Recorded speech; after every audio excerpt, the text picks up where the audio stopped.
also a portion of Surah Naml. Surah Al-Qasas, those of you who are opening their smartphones, I have an important message for you tonight. Extremely important.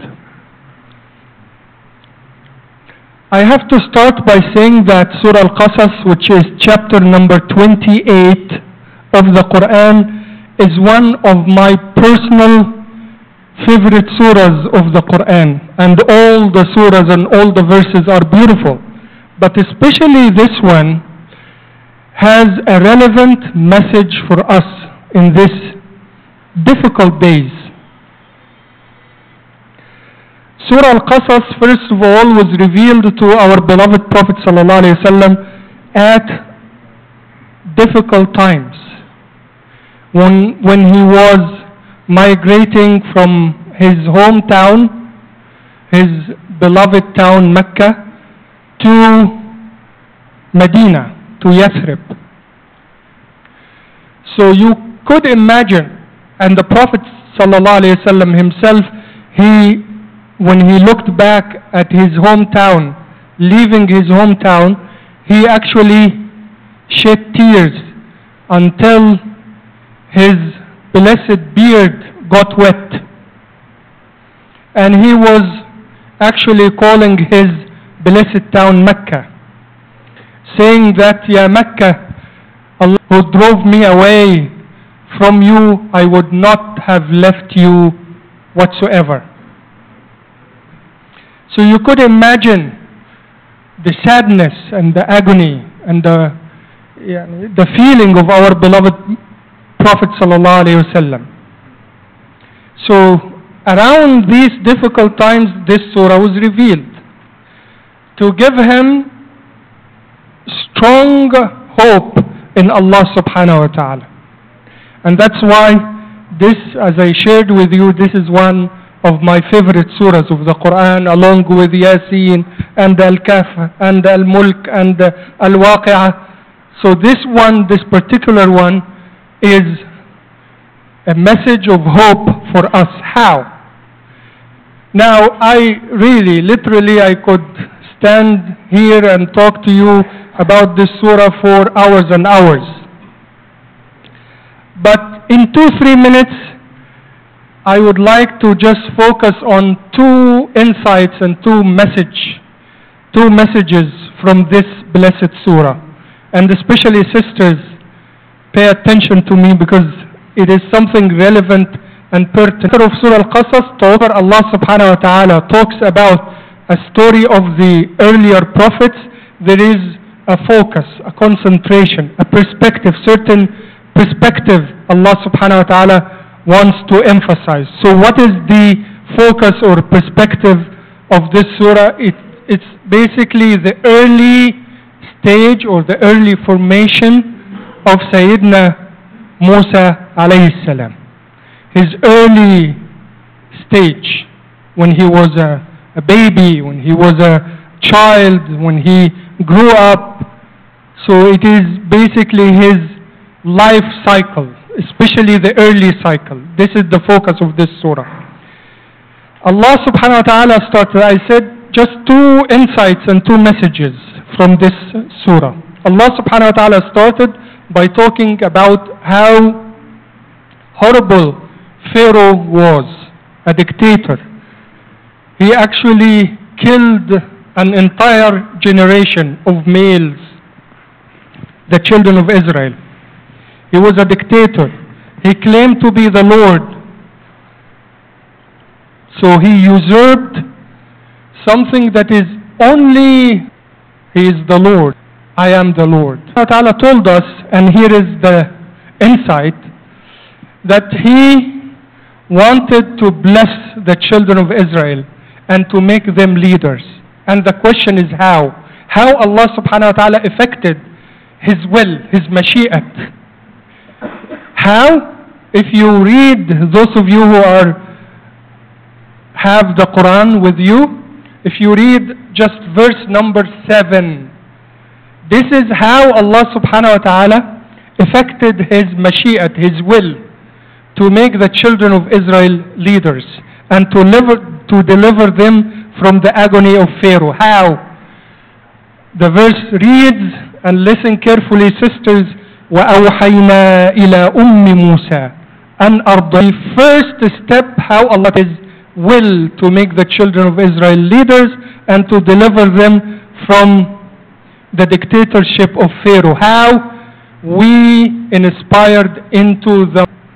So my dear brothers and sisters, especially sisters, to make an entire community leaders, Allah subhanahu wa ta'ala started by talking about the woman, the mother of Sayyidina Musa alayhi salam. See how Allah subhanahu wa ta'ala implemented His will by first talking to a poor woman, telling her to breastfeed Sayyidina Musa alayhi salam, the baby, and if you are worried about him, the logic says, be overprotective of your baby. But Allah tells her, throw him into the river. Throw him into the river. How could a mother throw her baby into the river? There is a promise here. لا تخافي ولا تحزني. Don't get worried. Don't be fearful.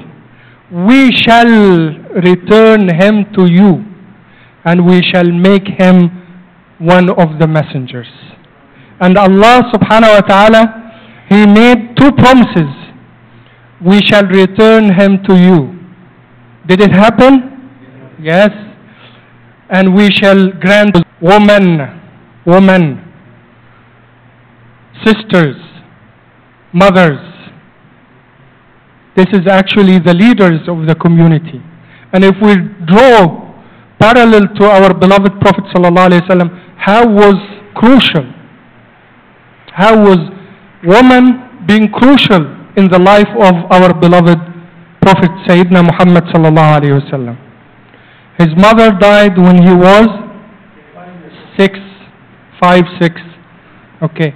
And then he got breastfed by Sayyida Halima. Okay. And then Ayman used to take care of him with his beloved uncle, Sayyidina Abu Talib. And then he got married first to Khadija. Okay. And then later one of his favorite wives, Sayyida Aisha radiallahu anha. When Allah subhanahu wa ta'ala gave him the revelation, where did he go? Did he go to the coffee shop or, with his friends hanging out? No. He went to his wife. He went home to his wife. And the wife, our beloved him,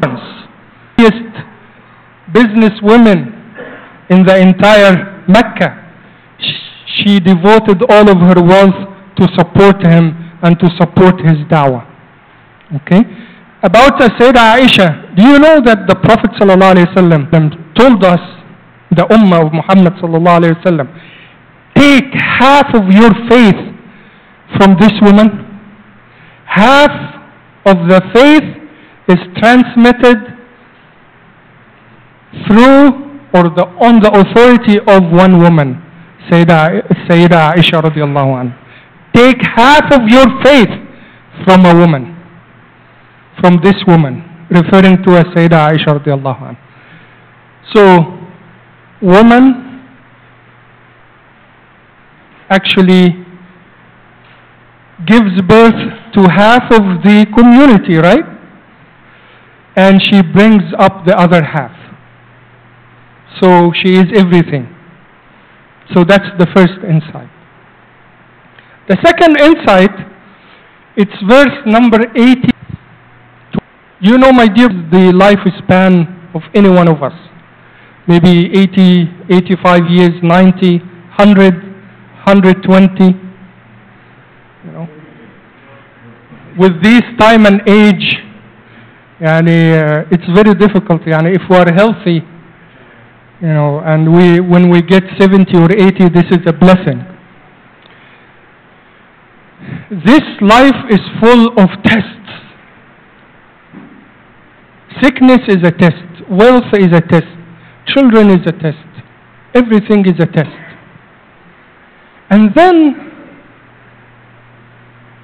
we get to ask ourselves, how are we going to pass this test? When is it going to end?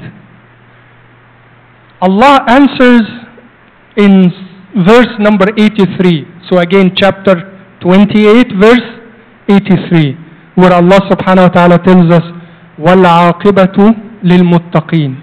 The good end shall be for the righteous. The good end shall be for the righteous. No matter how difficult life is, but remain righteous, my dear brothers and sisters. Remain pious. Rest who has big houses or fancy cars or attractive bank accounts.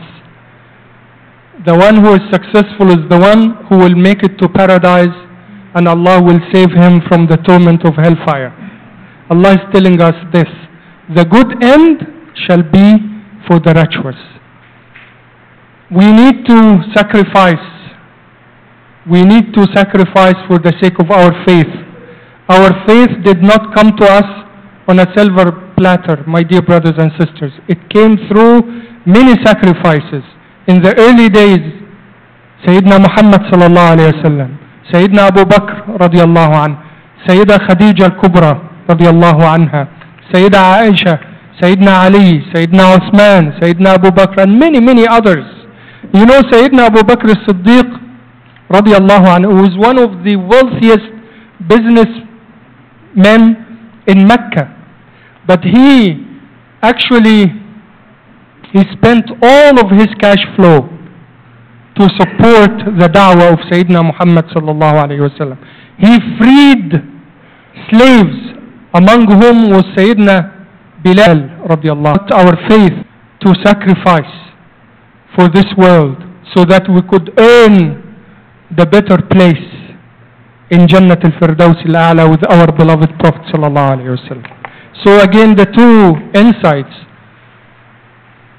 Sisters, you are so crucial in our life and in the life of Islam.